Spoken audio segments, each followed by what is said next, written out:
Olá, estamos dando início a mais um programa Debates Le Monde Diplomatique Brasil, uma iniciativa do jornal Le Monde Diplomatique Brasil, em parceria com a TV PUC, com o canal universitário e com a TVT, a TV dos Trabalhadores.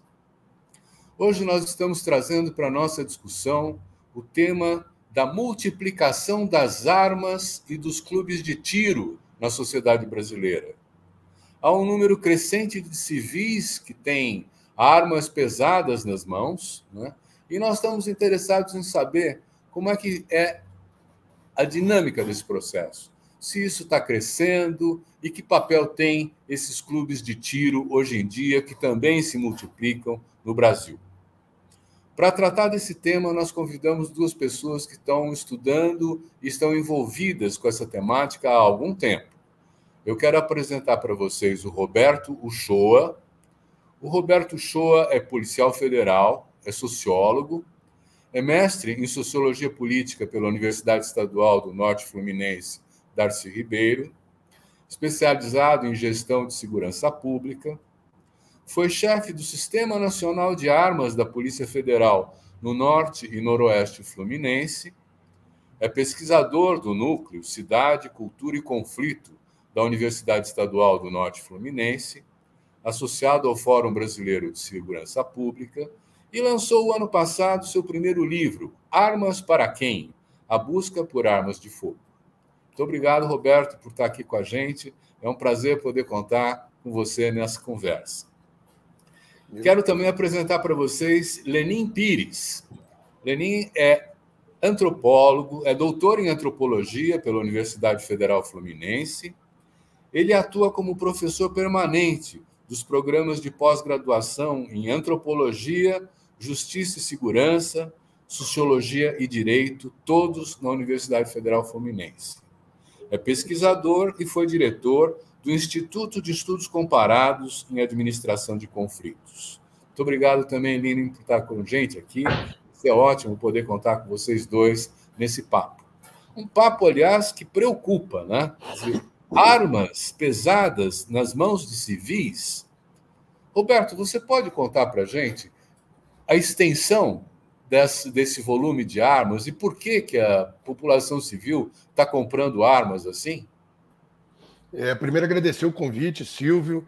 Está conhecendo também o Lênin pessoalmente, virtualmente, né? Mas podendo nos ver aqui. Eu era chefe do setor de armas do Norte Fluminense, e eu vivi essa transição de 2017.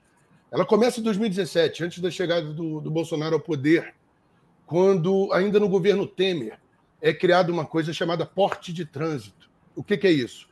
É uma medida, uma portaria do Exército que permitia que as pessoas que frequentassem clubes de tiro fossem armadas até o clube de tiro. Mas armadas em que sentido? Claro que elas sempre foram armadas, carregando suas armas. Mas elas iam com essas armas desmuniciadas, guardadas dentro do carro, e só carregavam essas armas dentro do stand, dentro do clube de tiro. Com essa medida do Temer, as pessoas puderam passar a transitar entre a sua casa e o clube de tiro com essa arma pronta para uso, junto a si, e para uso imediato. Então foi uma mudança que é importante nesse cenário e que só é agravada com a chegada do Bolsonaro ao poder, que é onde a gente vê logo nos primeiros dias de governo, vários decretos são publicados, facilitando, flexibilizando o Estatuto de Desarmamento, na medida em que permitiu que as pessoas pudessem comprar uma grande quantidade de armas. Então, são dois momentos marcantes no mercado de armas.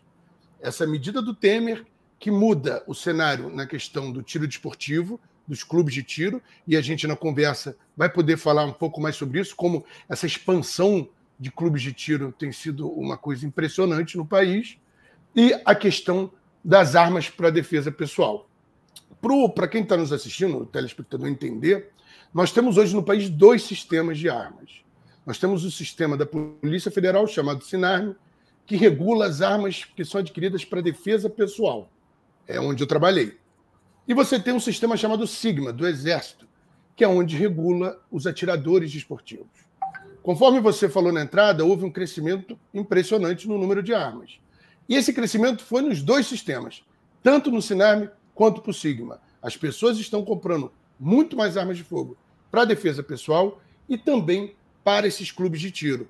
E essa é a preocupação que a gente tem tido, quem estuda segurança pública, porque é uma enorme quantidade de armas que está entrando em circulação e o nosso passado já mostrou o perigo que a gente enfrenta sempre que tem uma corrida armamentista desse tipo. Obrigado. Lenin, eu tenho aqui uma informação de que nós estamos falando de 1.018.952 armas registradas por civis, agora, dado de março desse ano, né? Que tipo de armas são essas e por que esses civis estão se armando, na sua opinião? Bom, essas são as armas registradas, né? Eu acho que o Roberto pode falar melhor do que eu, mas você tem armas de grande porte, como rifles, mesmo chamados pré-fal, você tem pistolas, né? Pistolas dos mais variados tipos, variados calibres. Agora, o que mais me preocupa não é tanto o que está registrado, né? Como você sabe, eu tenho me dedicado a estudar os chamados mercados informais. E, geralmente, quando você tem um crescimento de um mercado legal, um mercado, né, que está regulado, você tem a esteira de muita informalidade. Então, eu me pergunto, na verdade, quais são as armas que estão entrando no país a partir desse mercado, desse comércio de armas, né, do ponto de vista informal, ou seja, aqueles que não estão registrados, mas que fazem uso dessa distribuição, desse sistema de distribuição, haja vista que a indústria bélica no mundo é aquela que mais cresce, né? Aquela que mais cresce e vai criando também cada vez mais obsolescência. Tem armas que vão se tornando obsoletas muito rapidamente e, pelo que a gente percebe, elas tendem a entrar, né, em países como o nosso e tanto nas mãos desses colecionadores, desses atiradores, mas também de outros atores que se valem desse mercado para se armar e atuar, né, na atividade de segurança, muitas vezes informal. Se você parar para pensar quais são os estados onde tem o maior número de clubes, você vai perceber que são estados onde os conflitos armados são bastante significativos, né? Particularmente no que concerne a conflitos agrários. Ô, Lênin, se você me permite fazer uma contribuição rápida, Claro. O número que você citou de armas, de 1 milhão, a gente teria um número que está bem maior que isso. Eu acho que o último dado de armas registradas no Sinarme, vamos dizer, pessoas que adquiriram as armas junto à Polícia Federal, para defesa pessoal. Esse número já estaria em mais de 1.200.000. E os CACs, que são os atiradores esportivos, que têm armas registradas junto ao Exército, já passou de 700, 800 mil, se eu não me engano, e estava para chegar em 1 milhão. Porque o número de aquisição de armas é assustador. Eu trabalhei nesse setor durante 5 anos. O meu livro ele começa a ser escrito na pesquisa de mestrado nessa mudança, e a gente não tinha uma demanda reprimida no legal. É isso que o Lenin falou. A minha grande preocupação é essa conexão entre o mercado legal e o ilegal. E a gente já tem casos de pessoas que estão comprando armas diretamente para fornecer para o crime organizado, seja para facções, seja para milícia. A gente teve um caso no Rio de Janeiro de um homem que foi preso, ele tinha adquirido 26 fuzis e 21 pistolas para vender diretamente para o Comando Vermelho. Então é muito importante essa fala do Lenin sobre essa conexão entre os mercados, legal e ilegal. E a gente tem que pensar, há necessidade de alguém adquirir 30 fuzis e 30 pistolas? Não faz sentido. Entendeu? Acho que esse é um tema que a gente tem que bater muito, para que o pessoal entenda a loucura que a gente está vivendo na questão das armas. Nos Estados Unidos nós estamos tendo todo dia, né, eventos de assassinatos por conta, inclusive, da facilidade do acesso a armas mais pesadas, né? Roberto, aproveitando o seu trabalho, nós temos um perfil de quem compra essas armas? Quem é essa pessoa? É um homem? É de meia idade? É de classe média? O que é, hein? Exatamente. O meu objetivo, né, nessa pesquisa para o livro foi exatamente conhecer quem são as pessoas que estavam adquirindo arma de fogo junto à Polícia Federal e também nos clubes de tiro. Eu frequentei clubes de tiro, fiz levantamentos, questionários, observei como é que é a dinâmica do pessoal e realmente são homens de classe média e a gente tem uma diferença que eu vou pontuar já, de classe média, nível superior, nível médio, nível superior, normalmente residem em locais mais seguros. Isso é um dado importante, porque as pessoas que moram nas regiões mais seguras são justamente as pessoas que estão adquirindo armas de fogo, não são as pessoas que vivem em locais mais violentos. Isso foi algo que me chamou muita atenção. E algo que eu achei muito relevante é que, durante a pesquisa, eu percebi a mudança desse cenário. Porque o tiro, por exemplo, o tiro desportivo, ele é um esporte caro. A arma de fogo é um bem caro, a munição ela é cara. Só que, com a previsão desse porte de trânsito, dessa possibilidade de andar armado, um outro público começou a chegar, que é o público de baixa renda, um público de menor escolaridade, é um público que se inscrevia como atirador desportivo, mas não queria praticar o esporte, porque sequer teria condições financeiras para tal. Mas é um público que queria andar armada. Eram pessoas que queriam circular pelas cidades armadas. E a gente começa a ver essa mudança durante a minha própria pesquisa, onde você tinha um clube de tiro com 70 anos de fundação, com um público de 100 e poucos filiados, e você vê logo que foi aberto um outro clube, em 2 anos já chegava a 500 filiados, hoje já passou de 1.000 e tantos, com um público que não queria praticar o esporte, um clube que tinha 4 pistas de tiro para você só justificar o ir e vir armado. E isso explodiu. De 2019 para cá, está se abrindo um clube de tiro por dia no país. Tem clubes de tiro funcionando 24 horas, para que a pessoa tenha justificativa de andar armado 2 horas da manhã. Ou alguém acredita que a pessoa vai querer 3 horas da manhã e disparar arma de fogo. Então, isso é impressionante. Uma fórmula que o governo encontrou de distribuir armas de fogo e possibilitar que 500 mil de pessoas circulem armadas, burlando o Estatuto de Desarmamento, de certa forma. Isso é interessante, Silvio, porque o Brasil, em média, tem 9 clubes por 1 milhão de habitantes, né? Essa é a média. Mas a distribuição pelo país, por exemplo, enquanto no Rio de Janeiro ou São Paulo, né, que tem grandes capitais, tem grandes regiões administrativas, você tem 4 ou 5 clubes por 1 milhão de pessoas.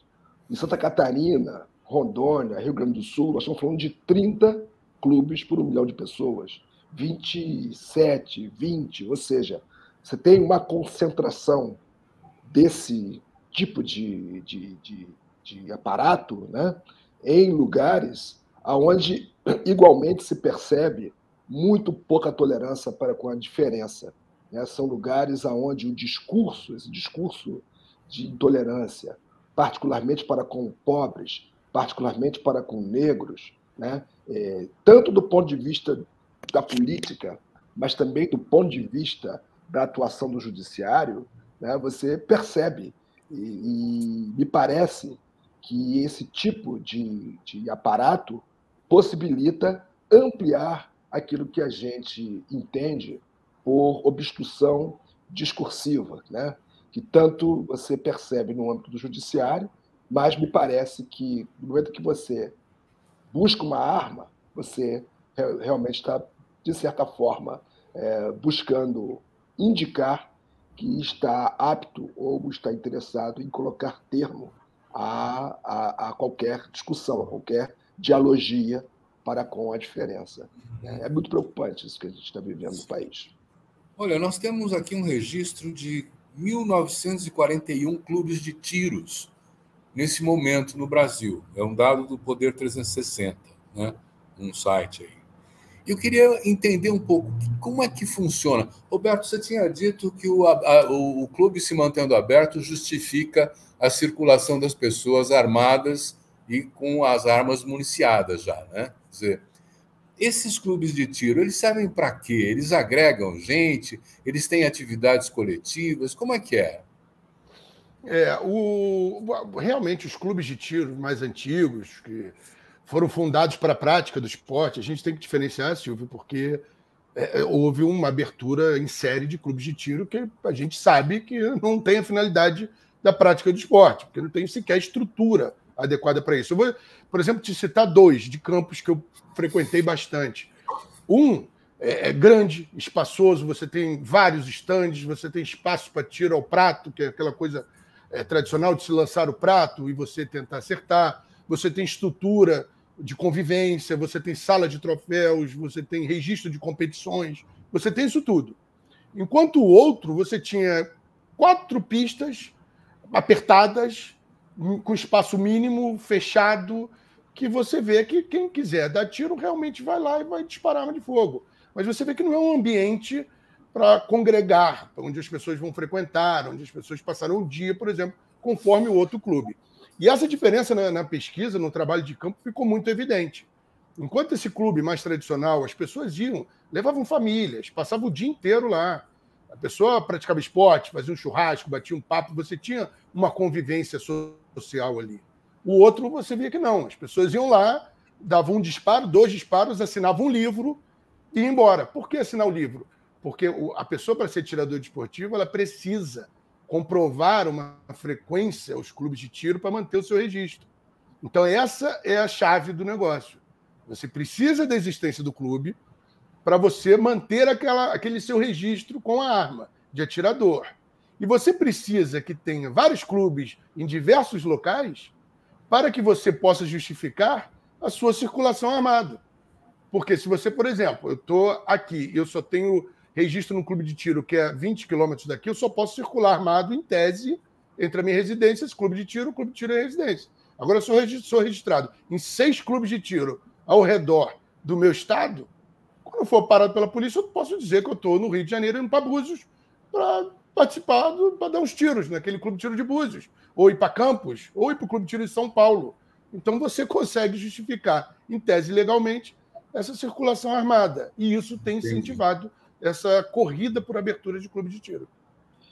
Silvio, uma coisa que eu queria notar, eu achei muito interessante o contraponto do Roberto, porque não se trata de demonizar, né, o clube de tiro, a prática do clube esportivo, mas, objetivamente, tentar entender o que está em torno, quais são as motivações, os interesses, né, do ponto de vista da política, e também se perguntar também sobre essas relações, né?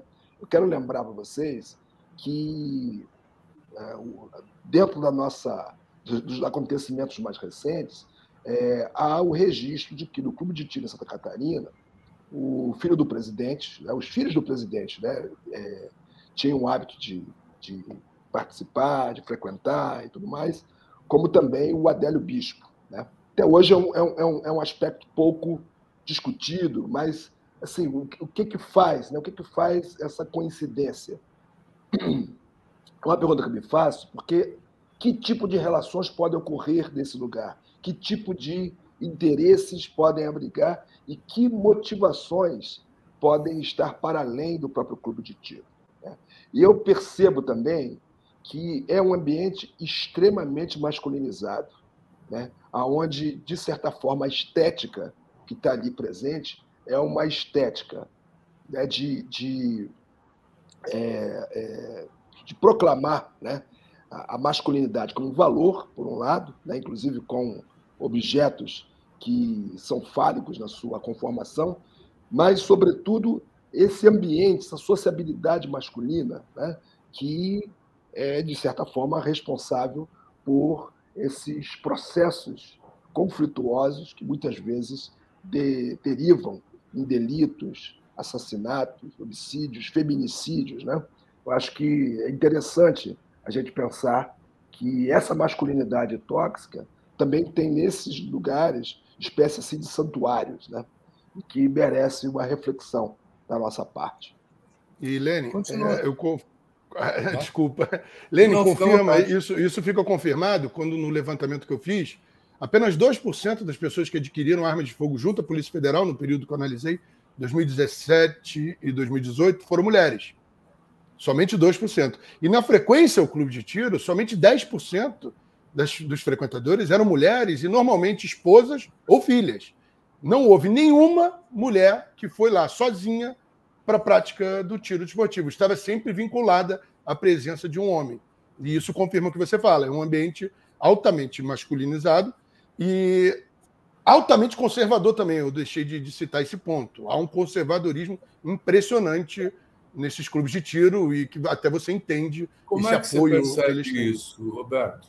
Eu tive muita dificuldade, porque apesar de eu ser policial federal, de eu trabalhar no setor, eu estava me apresentando como um pesquisador de uma universidade pública. Então, todo momento eu era questionado. Você está aqui como policial ou você está aqui como um pesquisador esquerdista de uma universidade pública que só faz balbúrdia? Eu passava o tempo todo nesse... E eu falava, olha, eu não sou da balbúrdia, apesar de ser um pesquisador, mas eu quero mostrar, eu falava isso para eles, é uma coisa que eu pontuar que o Lenin falou. Eu quero mostrar quem vocês são. Vocês são um universo pouco compreendido e pouco estudado. Eu não estou aqui para demonizar vocês, eu não estou aqui para dizer que isso aqui é um antro de loucos ou de possíveis homicidas. Não, eu quero mostrar que são pessoas de classe média, que frequentam, que praticam esporte, e diferenciar vocês desse pessoal que está chegando e que só quer arma de fogo. E eu já lá atrás eu falava, e vocês terão altos custos por causa desse pessoal que está chegando. Porque vão botar todo mundo no mesmo saco e depois vocês não vão conseguir se diferenciar. Para você ter ideia, eu não sou muito bom em números, mas a gente tinha cerca de 100 e poucos mil CACs registrados no país há 4 anos atrás. A gente já passou de 500 mil faz algum tempinho. Esse número deve estar chegando em 600, 700 mil. Olha o crescimento impressionante. Ou o tiro esportivo se tornou esporte nacional de uma hora para outra, ou a gente está vendo realmente uma busca por circular armado. Não é só a busca por armas de fogo, é a busca por andar armado. Quem são esses sócios? Eu acho que o Roberto apresentou, né, de maneira muito didática esse perfil, que é um perfil mesmo que tem que ser de classe média, né, porque os custos envolvidos nessa prática, digamos assim, pretensamente esportiva, é da ordem de 8 mil por ano, né, um levantamento que eu fiz, significa que você está gastando aí em torno de R$600 por mês, no mínimo, dependendo do clube, dependendo da quantidade de vezes que você vai, e nesse caso é uma quantidade mínima, né, de uma vez por semana, né, com 2 caixas de balas, etc. e tal, né, 2 caixas de munição. É o mínimo do mínimo.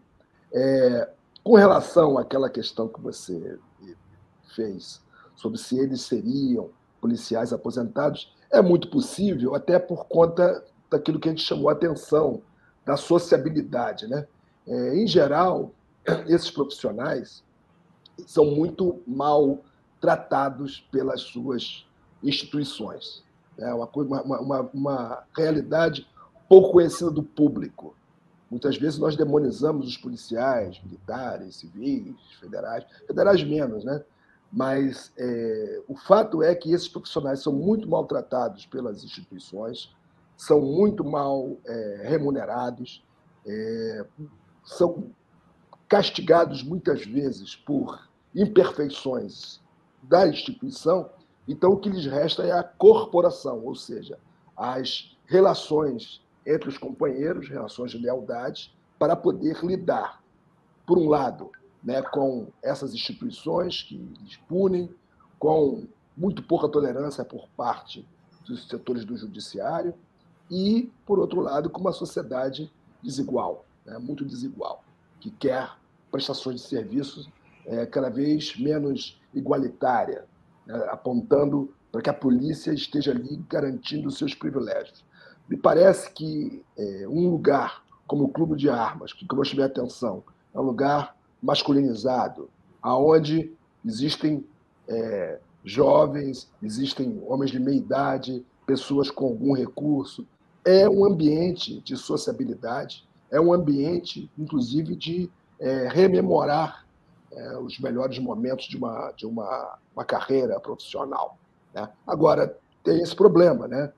Um ambiente onde o pensamento pretensamente conservador pode se ampliar para algo que é muito mais complicado, muito mais complexo, que é o reacionarismo, né? O reacionarismo diante do Estado Democrático de Direito, o reacionarismo diante de direitos que deveriam ser observados, né, para lidar com problemas relacionados aos conflitos, aos crimes do país. O que a gente percebe nesses lugares, muitas vezes, são discursos, né, que são muito pouco tolerantes e que acham que o problema da criminalidade tem que se resolver mesmo na bala, né?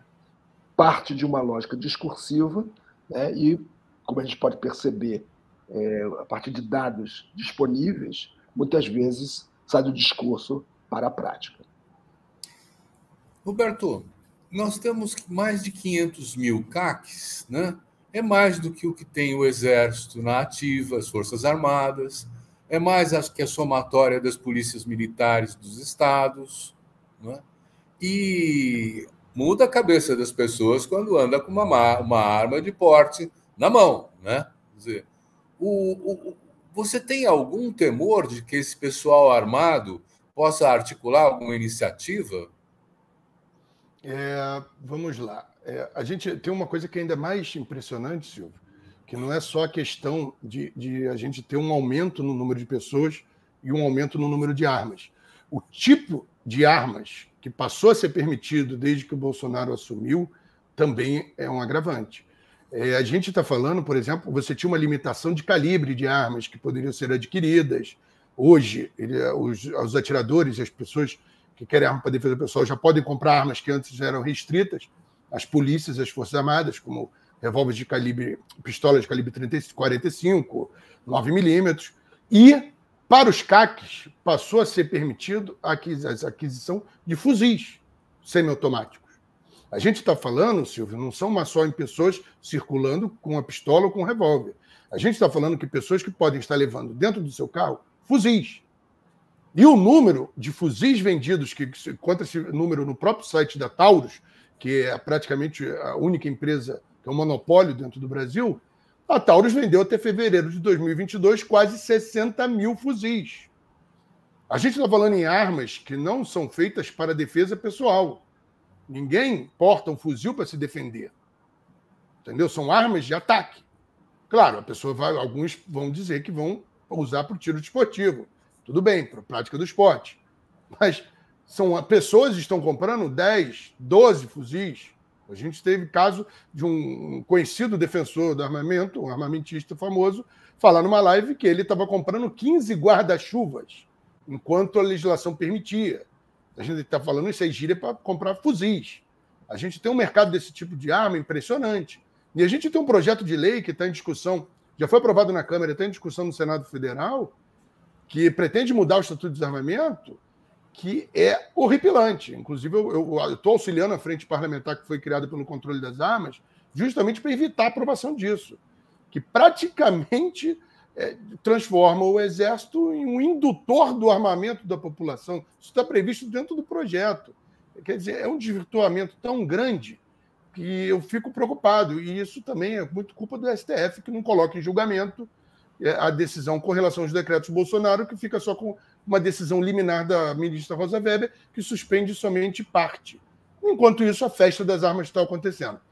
É um número impressionante. A gente hoje deve estar batendo 1 milhão de armas nas mãos desses atiradores, mas eu não acredito em uma ação conjugada entre esse pessoal para desestabilização da democracia, como muitos temem. Não, eu não vejo essa articulação. Eles têm, sim, os políticos favoritos deles. Hoje eles estão se articulando em um movimento chamado Pró-Armas, nacionalmente, com o objetivo de elegerem deputados, senadores e políticos que defendam a sua pauta. Porque, no final das contas, eles estão preocupados com eles mesmos. Eu não acredito que eles embarquem em bandeira política de A, B ou C. Eles são muito pragmáticos nisso. Então, eu não acredito numa ação coordenada em que coloque ameaça à democracia ou à sociedade. Eu acho que no ano passado, né, aquela tentativa de golpe em setembro demonstrou bem isso, né, o grau de desarticulação, né, a inexistência de armamentos naquele processo, né, e muita fragilidade por parte do presidente da República e seu grupo, né, na tentativa de instrumentalizar esses grupos. Eu acho que eu concordo com você, quer dizer, de alguma maneira a nossa democracia ela corre riscos, há realmente a tentativa, considerando a nossa desigualdade estrutural, estruturada, estruturante, né? Há sempre essa tentativa de fazer retroagir as parcas conquistas democráticas que tivemos. Agora, de alguma maneira, existe já uma experiência, uma memória do nosso processo de democratização que estabelece limites, né? E acho que é importante também a gente identificar que, mesmo nesses clubes de armas, mesmo nesses segmentos que são conservadores, mas não necessariamente são reacionários. Por isso que eu acho importante fazer essa distinção. Eu mesmo sou conservador no momento em que eu falo da democracia, eu quero conservar a democracia. Agora, já os reacionários são problemáticos, me parece que nesse momento ainda estão desarticulados, do ponto de vista da política. Uhum. Roberto, como é que o Exército e a Polícia Federal encaram esse empoderamento armado da sociedade civil, hein? Tem controle sobre isso? Não tem? Como é que é? Olha, antigamente a gente tinha uma paridade, por exemplo, de aquisição de armas de fogo. A pessoa que queria portar uma arma de fogo, ela ia até a Polícia Federal e fazia o pedido. Você tinha uma análise subjetiva, que você olhava e falava, poxa, essa pessoa precisa realmente de 2 armas de fogo? Precisa de 3 armas de fogo? Se o analista, a autoridade policial acreditasse que sim, ela autorizava. Desde o início do governo Bolsonaro, acabou essa subjetividade, essa análise individual da necessidade, e passou-se a prever objetivamente que a pessoa chegasse lá, ela poderia adquirir 4 armas de fogo e pronto. Ponto final. Ocorre que as pessoas não querem 4 armas de fogo para terem na sua casa para defesa pessoal. O que eu encontrei no livro é que as pessoas querem andar armadas. E o presidente Bolsonaro tentou, por diversas vezes, através de decretos, portarias, instruções normativas, permitir ou fragilizar essa análise da Polícia Federal ainda mais para permitir que as pessoas circulassem armadas. Houve resistência da sociedade civil, inclusive de parlamentares, através de decretos legislativos, conseguiram derrubar. O presidente da República, como ele viu que havia uma resistência muito grande a esse tipo de modificação através do Estatuto de Desarmamento, ele decidiu ir por outro caminho, que é justamente o caminho do tiro desportivo, que não estão previstas, que tem lacunas previstas no Estatuto do Desarmamento que permitem que se faça essa modificação através de portarias do Exército. E ali você permitiu que as pessoas circulassem armadas e agora você teve uma grande quantidade de pessoas entrando, como eu disse, para os CACs. E ele previu, na última mudança legislativa, que cada CAC desse pudesse adquirir até 30 armas de fogo de uso restrito, a gente está falando em fuzis, e até 30 armas não restritas. A gente está falando que cada CAC poderia adquirir até 60 armas de fogo. Até 180 mil munições por ano. E aí vem um perigo. O que a Polícia Federal, respondendo a sua pergunta, o que a Polícia Federal e o Exército fazem? A Polícia Federal continuou cumprindo a sua função, fazendo análise, e a demanda teve um crescimento, mas não explodiu como a do Exército. O Exército teve um aumento impressionante no número de aquisição de armas de fogo, no número de abertura de clubes de tiro, no número de pessoas inscritas como CACs, e, ao mesmo tempo, diminuiu o número de fiscalizações do Exército. O Exército só fiscalizou, segundo dados levantados pelo Instituto Igarapé, cerca de 2% dos arsenais existentes no país no ano de 2021. O número de militares alocados para esse tipo de função diminuiu. A verba disponível para esse tipo de trabalho diminuiu.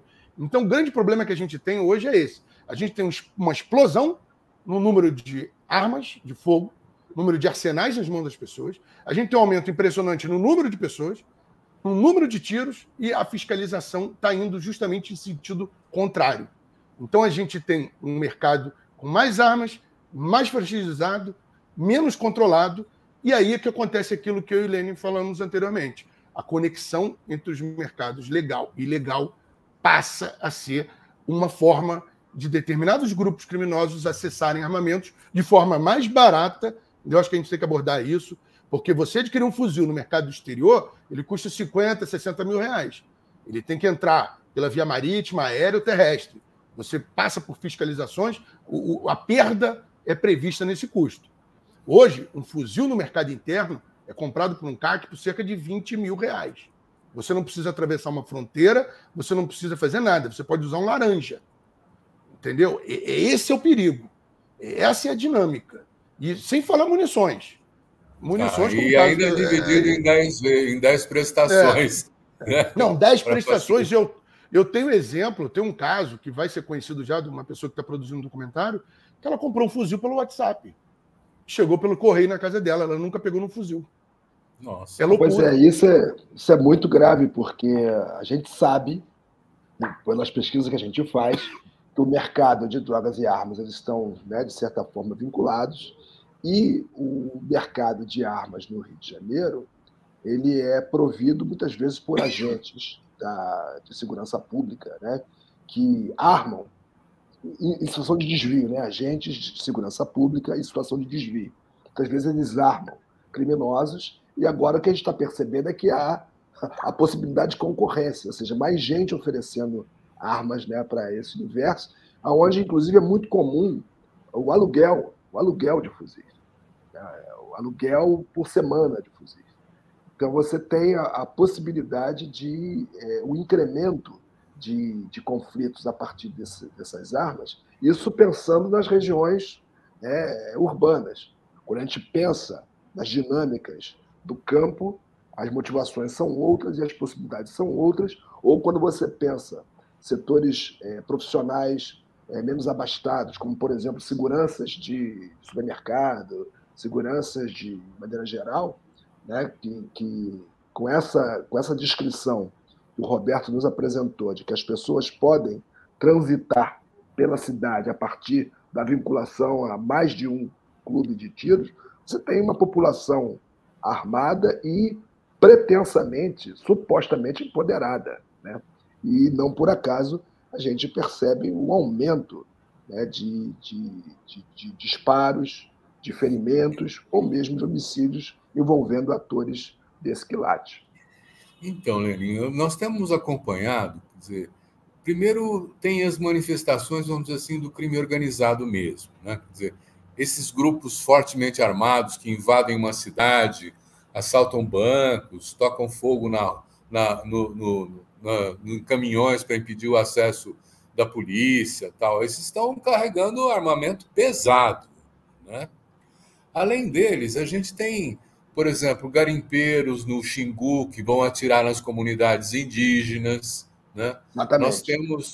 Nós temos vários tipos de violência, né, que mostram que a capacidade de regulação, de controle, de limitar essa violência foi fragilizada também. Esse é um lado da história, que é o narcotráfico, o garimpo ilegal, né?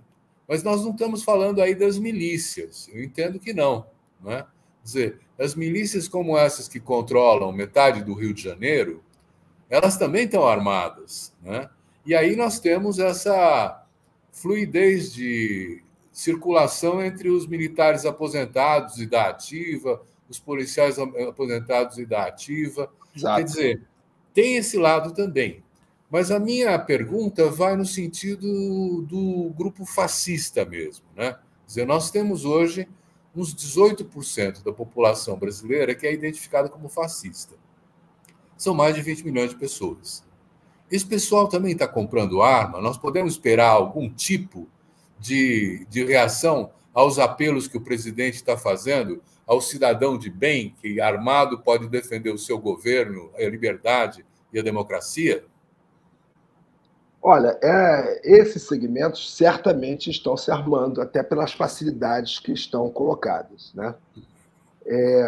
Mas, como a gente está chamando a atenção, a possibilidade de ter um projeto político, no sentido de que o armamento seja uma garantia, um elemento constitutivo dessa ação política, não me parece disponível do ponto de vista de uma pesquisa. Eu, particularmente, gosto de trabalhar com evidências, né?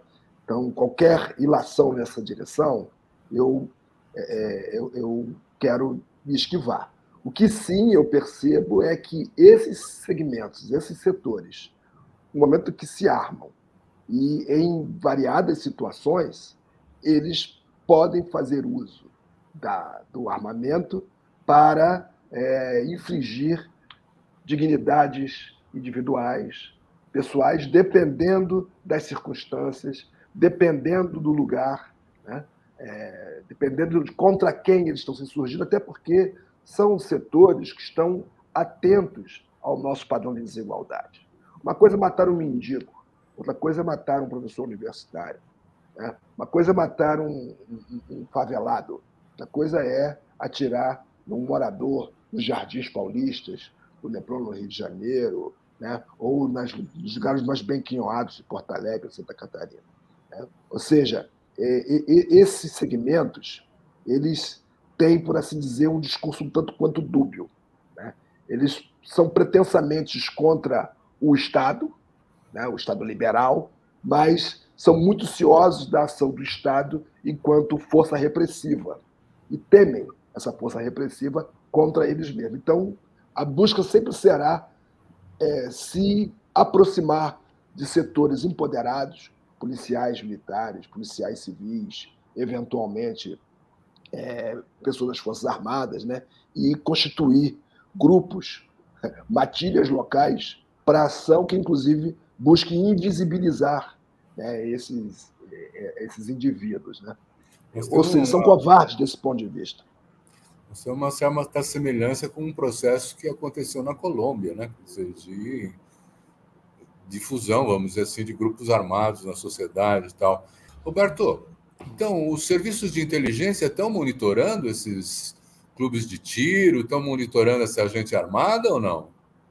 Olha, eu não tenho dados, justamente por serem serviços de inteligência, dificilmente a gente vai saber o que eles estão fazendo ou deixando de fazer, mas eu acredito que haja um monitoramento, haja inclusive investigações em andamento, buscando evitar essa conexão entre o mercado legal e ilegal. Eu vejo entre colegas de profissão, e eu vejo muita preocupação com os efeitos que esse derramamento de armas na sociedade vai ter, porque apesar de existir um número expressivo de policiais que apoiam o governo, apoiam essa política armamentista, também há um número grande de profissionais que se preocupa da forma como isso vai fragilizar o trabalho do profissional de segurança pública. E esse é um ponto que eu tenho falado muito para colegas de profissão. Inclusive, eu tive a oportunidade de falar no Senado Federal, na instalação da Frente Parlamentar, citando um caso que ocorreu no sul do país, onde os policiais federais, em cumprimento a um mandado de busca e apreensão por um crime de lavagem de dinheiro, quer dizer, um crime não violento, onde não se espera uma reação violenta da pessoa, até porque não há prisão, onde os policiais federais foram recebidos a tiro. Um policial federal foi baleado 2 vezes, não foi a óbito, a pessoa conseguiu ser rendida, foi presa, e a pessoa era um CAC, e alegou que acreditou que todos aqueles homens de preto com roupa escrito Polícia Federal eram criminosos tentando roubar as armas dele. Então, a gente tem essa preocupação de como isso vai fragilizar o nosso trabalho, a gente pontua bastante isso, mas eu acho que tem um ponto aí que é ligado aos clubes de tiro, que é essencial, porque as armas a gente ainda consegue rastrear. As munições são impossíveis, porque as munições só são numeradas quando são vendidas para órgãos de segurança, elas podem ser recarregadas por clubes de tiro, a gente não sabe para onde essas munições vão. Para você ter uma ideia do tamanho desse problema, tem um levantamento feito pelo Instituto Sou da Paz, no Rio de Janeiro, 42% das munições apreendidas em locais de crime são de fabricação nacional, são da CBC. E não se sabe como elas chegaram no local de crime. A gente não conhece o circuito das munições. A gente fabrica as munições, a gente se mata com as munições e a gente sequer sabe o que está acontecendo. E o projeto que o governo federal botou para ser votado, ele acaba com toda a numeração de munição. Quer dizer, nem as munições vendidas por órgãos de segurança pública serão numeradas. E isso é importante, só para exemplificar, para você ver 2 casos emblemáticos, que foi o assassinato da juíza Patrícia Scioli, onde se conseguiu chegar aos autores por que as munições eram numeradas. Opa! Cadê o... Voltou? Cadê? Estão me ouvindo? Cadê o Roberto? Volta aí. Aí, voltou. Roberto, você está me ouvindo? Patrícia Cioli, vamos lá. Acho que ele não está ouvindo agora. Acho que travou tudo aqui. Não, agora está ouvindo. Você consegue terminar o seu raciocínio? Lenin, vamos continuar, ele volta. Ele volta. Não, mas é interessante o que ele está falando, né? Que no caso da Patrícia Cioli, foi possível chegar nos autores, né, do atentado, em função de serem servidores públicos, né, e ter a numeração da munição, e que isso não é muito comum. Né? Salvo engano, no episódio da morte da vereadora Marielle Franco, os armamentos, a munição, ela não estava possibilitando chegar, né, nessa autoria. Foram outros elementos que permitiram chegar no Lessa, né, no Rogério Lessa. Mas continua aí, parece que caiu aí a conexão no hotel. Mas só para vocês entenderem, eu estava falando sobre a juíza Patrícia Cioli, as munições vendidas para a Polícia Militar, elas eram numeradas. E foram vendidas em lote de 10 mil munições. Qual a importância disso? Através do rastreamento, percebeu-se que aquela munição era parte do lote tal, vendida para a Polícia Militar e que foi distribuída para tais batalhões. Você conseguiu diminuir o âmbito da investigação e falar, olha, saiu dali, como isso aconteceu. Chegou-se aos mandantes e os autores do crime, que eram policiais militares vinculados ao batalhão de São Gonçalo. Em contrapartida, você vê o assassinato da vereadora Marielle.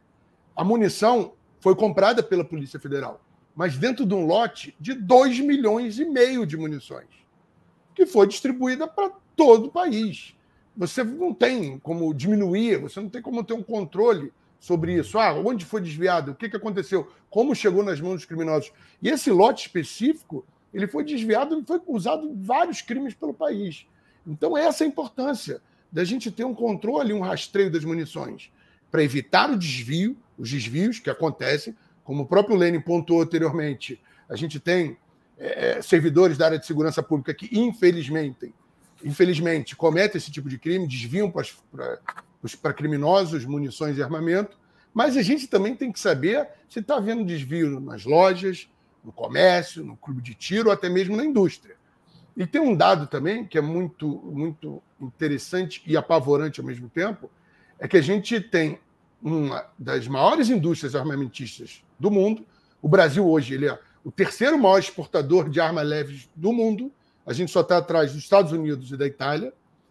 E nós somos um país que vive uma crise constante de violência armada. A gente tem indústria, a gente produz as armas, a gente se mata com as nossas armas.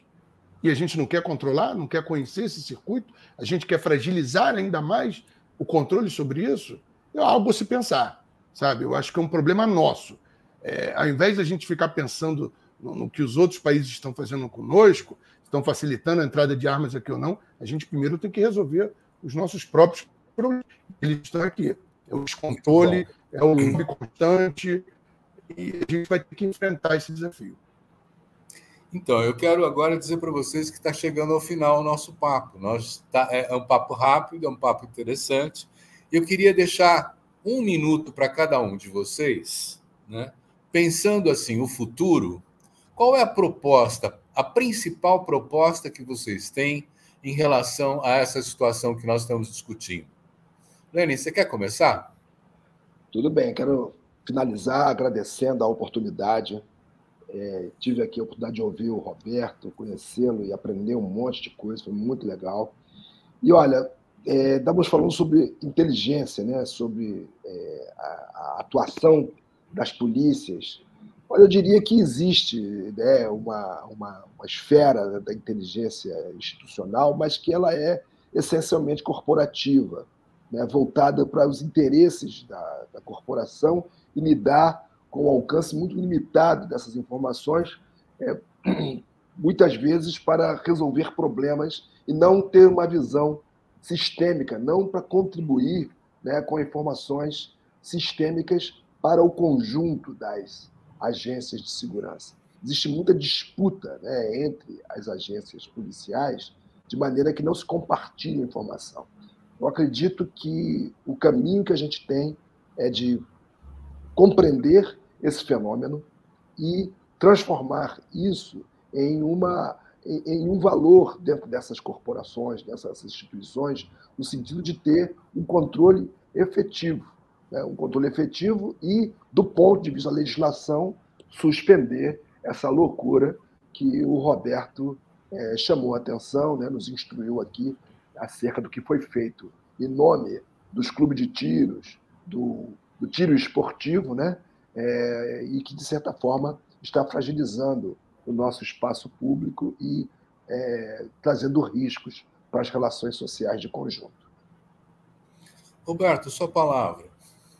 Agradecer o excelente papo que a gente teve aqui, a oportunidade de conhecê-los, a oportunidade de a gente ter essa conversa tão importante, porque, infelizmente, as pessoas, hoje, apesar da gente ter uma enxurrada de informações, a gente tem muita fake news, a gente tem muita desinformação, e esse papo aqui é uma ferramenta para a gente levar informação de qualidade para as pessoas e fazer com que elas cheguem às suas próprias conclusões e entendam os cenários que a gente está vivendo. Hoje, eu acho que a gente vive, nos últimos 4 anos, um desmonte na questão da legislação com relação à arma de fogo, e a gente tem agora uma tentativa de um desmonte total, que é esse projeto 3723, que está em análise no Senado. Eu acho importante que a gente evite que esse projeto seja aprovado a qualquer custo, porque esse projeto, para vocês terem noção, ele permite que todo atirador desportivo possa recarregar munições em casa. A gente está falando em 450 mil fábricas caseiras de munições, acaba com o controle sobre circulação de armas de fogo e munições, o rastreio, né, através da numeração, e dá porte de armas de fogo definitivo para mais de 500 mil de pessoas. A gente está falando um desmonte total do Estatuto de Desarmamento. A gente tem que ter justamente o contrário, a gente tem que aperfeiçoar a legislação que a gente tem. O Estatuto de Desarmamento ele não é perfeito, ele tem muita coisa a ser aperfeiçoada, mas primeiro a gente tem que lutar contra esse desmonte. E aí sim, a gente melhorar a legislação para ter maior controle, para a gente conhecer o circuito das armas, para a gente conhecer para onde elas vão, onde estão ocorrendo os desvios e quem a gente tem que punir que está cometendo esse tipo de crime. E isso é muito importante, porque a gente está falando em pessoas que estão andando armadas nas ruas e estão atirando nas outras por discussões banais. A gente tem vários casos recentes, nos últimos meses, onde brigas de trânsito, um atirou no outro. Uma pessoa em São Gonçalo que viu um vizinho correndo, achou que era um criminoso e disparou uma arma de fogo e matou a pessoa. A gente está falando sobre isso. É um problema sério que a gente tem que abordar e que vai afetar a nossa sociedade pelas próximas décadas. Não é um problema que a gente vai resolver agora, para daqui a 2 anos, não. A gente vai ter que tratar sobre isso, porque vamos ter um problema muito sério pela frente. Muito bom. Eu quero agradecer muito ao Roberto Shoa e ao Lenin Pires pelo papo excelente e esclarecedor que nós tivemos. Meio assustador também, mas, enfim, precisamos encarar isso. E agradecer também a você que nos assiste. Semana que vem tem mais. Obrigado.